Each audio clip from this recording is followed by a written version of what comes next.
ឡូវបងប្អូនអាចមកស្ដាប់រឿងនិទាននេះបានគឺរឿងនិទានសំលៀងពូថៅចនគឺជាអ្នកកាប់ឈើម្នាក់ដែលធ្វើការឲ្យក្រុមហ៊ុនមួយអស់រយៈពេល5ឆ្នាំមកហើយប៉ុន្តែពុំដែលទទួលបានការដំឡើងប្រាក់ខែទាល់តែសោះក្រុមហ៊ុនបានជួលអ្នកកាប់ឈើម្នាក់ទៀតឈ្មោះថាបៀ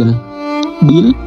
ដែលគាត់ទើបតែចូលធ្វើការកំឡុងពេលប្រហែលជា1ឆ្នាំប៉ុណ្ណោះហើយគាត់ក៏ទទួលបានការដំឡើងប្រាក់ខែចនអន់ចិត្តនឹងរឿងដែលបៀលបានទើបតែចូលធ្វើការបានតែ1ឆ្នាំក៏ទទួលបានការដំឡើងប្រាក់ខែហើយគាត់ក៏បានទៅជួបប្រធានក្រុមហ៊ុនដើម្បីពិភាក្សារឿងនេះប្រធានក្រុមហ៊ុនបានប្រាប់ចនថាអ្នកធ្វើការកាប់ឈើនៅក្នុងក្រុមហ៊ុនរបស់ខ្ញុំរយៈពេល5ឆ្នាំហើយតែអ្នកនៅតែកាប់ឈើបានចំនួនដដែលមិនមានការកើនឡើងសោះក្រុមហ៊ុនរបស់យើងត្រូវការបង្កើនផលិតផលហើយយើងនឹងរីករាយចំពោះការដំឡើងប្រាក់ខែជូនលោកប្រសិនបើលោកកាប់ឈើមានការកើនឡើងចនបានត្រឡប់ទៅវិញហើយខិតខំប្រឹងប្រែងកាប់ឈើរហូតដល់លើសម៉ោង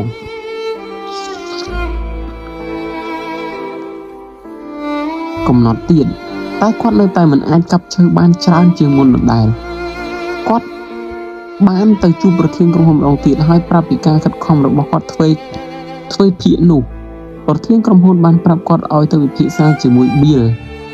ថាប្រហែលជាបៀលដឹងអ្វីមួយយ៉ាងដែលអ្នក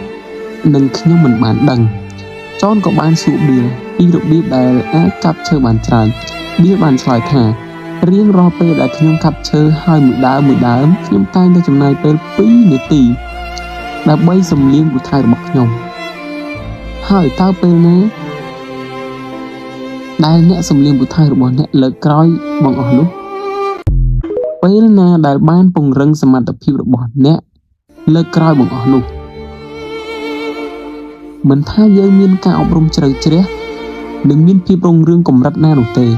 យើងត្រូវតែបន្តអភិវឌ្ឍនិងពង្រឹងសមត្ថភាពរបស់យើងបន្ថែមទៀតចនមានបទពិសោធន៍ក្នុងការកាប់ឈើយូរប៉ុន្តែគឺគាត់គ្មានការរីកចម្រើននិងការយល់ដឹងចនក៏មានបទពិសោធន៍ក្នុងការកាប់ឈើយូរនិងច្រើនឆ្នាំជាងបៀលអ្នកទាំងពីរប្រើរយៈពេលនៃការកាប់ឈើដូចគ្នាទំហំនៃដើមឈើប៉ុនគ្នាកម្លាំងនៃការកាប់ដើមឈើក៏មិនលើសគ្នាការខិតខំប្រឹងប្រែងកាប់ឈើមិនខុសគ្នាប៉ុន្មានដែរតែលទ្ធផលនៃចំនួនដើមឈើដែលអ្នកទាំងពីរកាប់បានគឺមានចំនួនខុសគ្នាដាច់ស្រឡះគឺបៀលកាប់បានចំនួនច្រើនជាងចនកាប់ហេតុអ្វីខុសគ្នាត្រង់ថាបៀលរាល់ពេលកាប់ឈើបានមួយដើមបៀលត្រូវសម្រាក2នាទីដើម្បីសំលៀងពូថៅរបស់គាត់រីឯចនវិញប្រើពូថៅមិនដែលចេះសំលៀងតើពូថៅឯណាវាមុតរហូតនោះពូថៅ